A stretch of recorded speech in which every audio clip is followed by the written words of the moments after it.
been in a room with so many white people.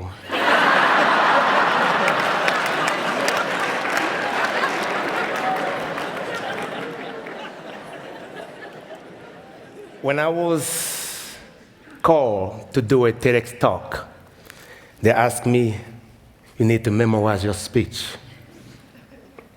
How can you memorize something that you lived?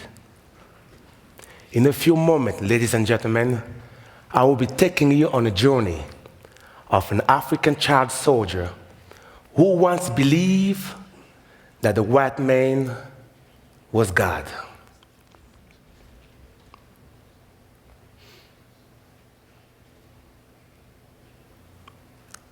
Before we start, I'm going to ask you to put your hands together and rub it as hard as you can.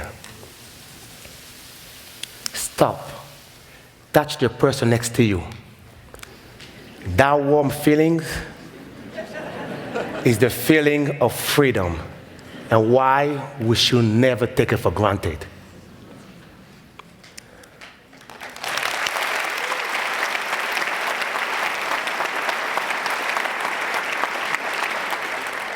I have stared down both ends of the barrel of the gun going off. In the jungle of the Congo and in cities in Iraq. I've been imprisoned in disgusting jail cells. I've witnessed women being raped, children being taken away to become child soldiers.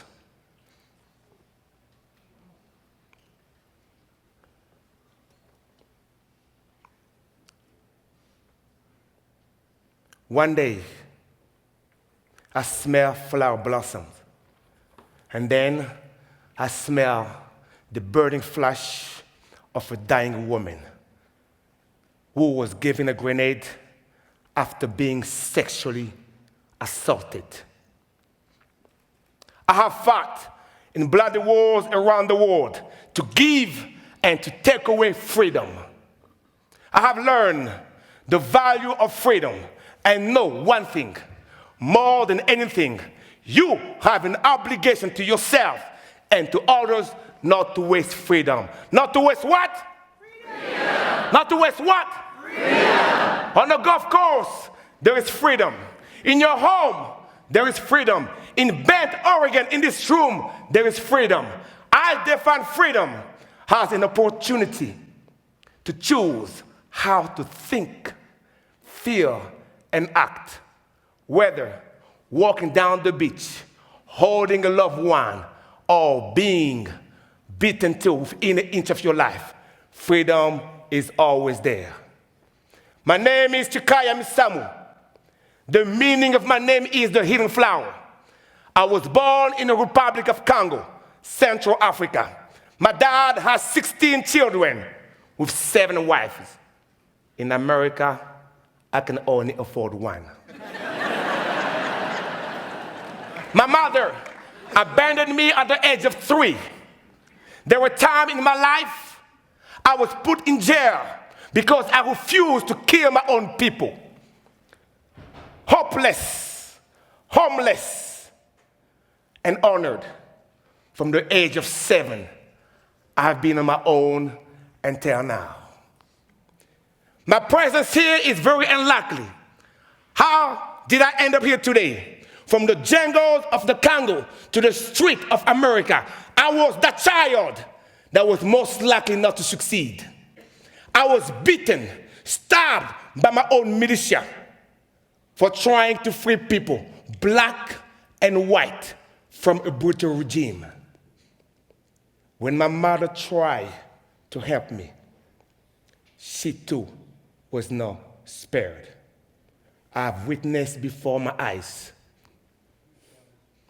the rape of my own mother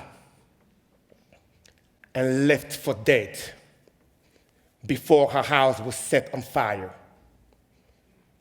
Can you imagine seeing your own mother being raped and there's nothing you can do about it? The white people that I saved earlier will come to my rescue. They provided me with a fake passport and a first-class airline ticket to Europe. Once I boarded the airplane, I was greeted by a flight attendant, a white flight attendant. She offered me a glass of water. It was the first time in my life that a white person will offer me a glass of water, because in Africa, we still believe that the white man is God. We say Mondele Nzambe, which means the white man is God. I was speechless. That glass of water was my first taste of true freedom. The only freedom I knew before that was freedom of the mind.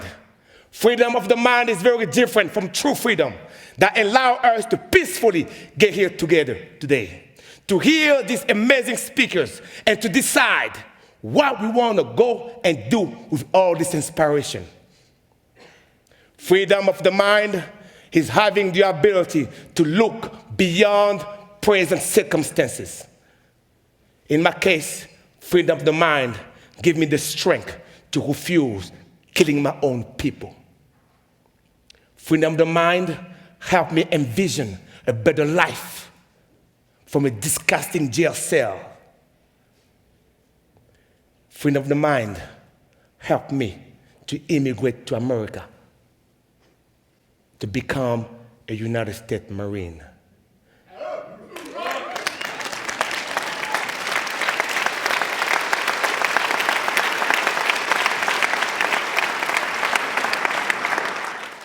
I know if I stay in the Congo, I will be dead. I'm moving in Belgium and in France, living in a friend's house. All the time I was living in the street, homeless, being discriminated against because the color of my skin was too dark, eating from the trash can. But I knew one thing, I have hope. One day, in the snow, I dream about a better life. I was inspired by this music video. California Love. They welcome me to the wide, wide West. With all the money I saved, on February 14, 1998, I came to America. When I thought I overcame all my struggles, when I thought I haven't seen it all, I'll be facing my biggest fear, the escalator. In my mind, white people are magicians. In Africa, we only claim trees. Now I have the escalator. I didn't know how I'm going to step on the damn thing.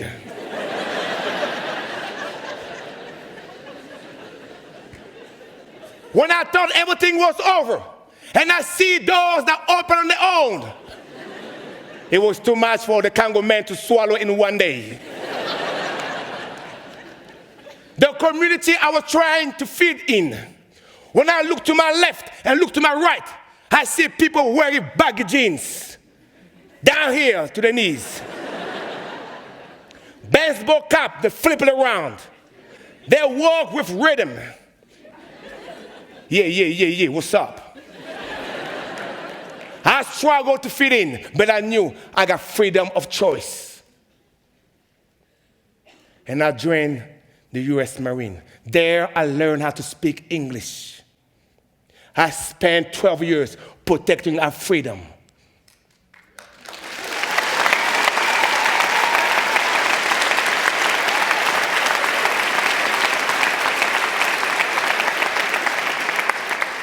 Even though I was fighting among Americans, I never felt fully accepted until the day I got my citizenship. That was the greatest day of my life, ladies and gentlemen.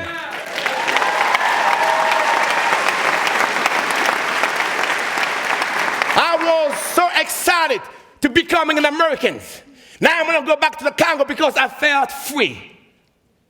When I went back to the Congo in August 2004, I was arrested by a government who feared me. They thought I came back to overthrow them.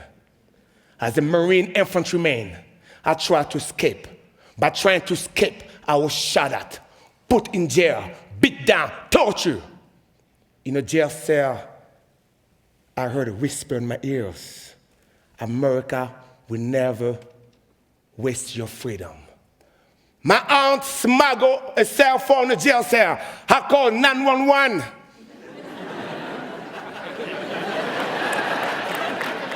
With the help of the law enforcement, the FBI, the Pentagon, the State Department, 5 days later, the Marines came to my rescue.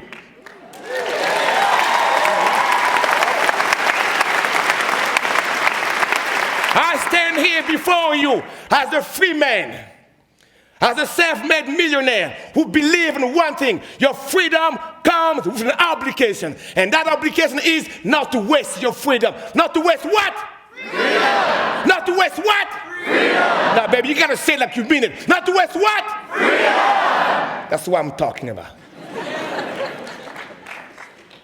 I use my freedom to create a company. My wife and I, we created a company called the Warriors Fitness Camp. At the Warriors Fitness Camp, it's a community within a community where no one will be discriminated against. We love you for who you are. You will not going to be judged by the color of your skin, by your sexual or religious preferences. At the Warriors Fitness Camp, we believe that we are our brother's keepers, we are our sister's keepers. At the Warriors Fitness Camp, we believe that we should push you beyond your limit to a new level of life. At the Warrior Fitness Camp, we believe on communicating. Warriors don't create walls. We create bridges to reach out and connect. I have not wasted my freedom. I have done something meaningful with it. If you're still breathing in this room, if your heart's still beating, you have an obligation to yourself and to others not to waste your freedom. The greatest leaders of our time use little freedom they have to empower, inspire, and motivate the world. From Nelson Mandela to Gandhi to Mother Teresa to Rosa Parks, these people did not waste their freedom. It is a disservice to them and to those men and women in uniform to waste our freedom. We have an obligation not to waste our freedom. If you're still living, you must help the person next to you. It is a community that creates the world. Love the person regardless of where they came from. This is what we have done at the Warrior Fitness Camp. We understand one thing. In order to become successful, you must be uncomfortable. Comfort creates fear. From fear, we become self-incarcerated. From self-incarceration, we become isolated from reality. We spend too much time on our computers, notebook, and cell phone that we have lost the human touch. Touch the person next to you again. This is what was missing in America. We need to regain perspective of the community. I stand here before you, ladies and gentlemen, because I know one thing. My wife, my 2 precious daughters, and my son will never have to worry about somebody breaking into the house.